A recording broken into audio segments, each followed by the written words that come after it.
Queen Elizabeth's chances of meeting Lilibet are next to zero, a royal author has told a recent documentary. In June, Meghan Markle and Prince Harry welcomed their second child, Lilibet Diana Mountbatten-Windsor. Nicknamed Lili, the Duke and Duchess of Sussex named their daughter after the Queen's own childhood nickname, Lilibet, which stemmed from her not being able to pronounce her own name when she was very young. Despite being named after Her Majesty, Lilibet is yet to meet her great-grandmother. The Sussexes live in Montecito, California, over 5,000 miles away from Windsor Castle, where the monarch now resides. Meghan and Harry have not been in the UK together since their exit from the royal family 2 years ago. While Archie, too, has not returned since the move, Lilibet has never visited her father's home country. Princess Eugenie is the only member of the royal family who has been to see the Sussexes in the US. It is believed that other members of the family have met Lilibet via video call, including the Queen. However, there is no certainty over whether Harry and Meghan will return to the UK with their children. Dylan Howard, author of Royals at War, told Channel 5 documentary Harry Meghan vs. the Monarchy, released last week, that Lilibet is unlikely to visit the UK and meet the Queen in person in the near future. He said, "The chances of the newborn reaching England in the foreseeable future is next to zero.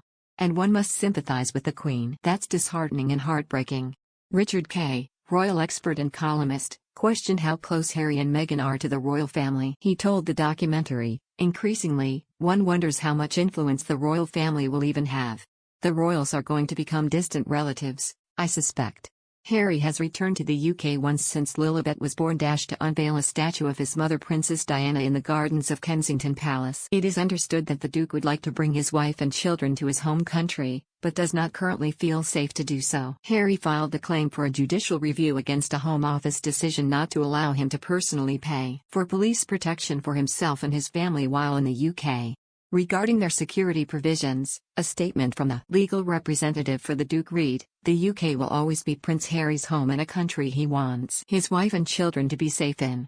With a lack of police protection, comes too great a personal risk." The Duke and Duchess of Sussex personally fund a private security team for their family, yet that security cannot replicate the necessary police protection needed while in the UK. In the absence of such protection, Prince Harry and his family are unable to return to his home. Royal author Brian Hoey told the Express.co.uk that the Queen is desperate to meet Lilibet in person. He said, "I have heard from people I know within the royal household, she really would desperately like to see the baby in this way. I think she would love to. I wonder whether it is going to happen. I would love to think it could."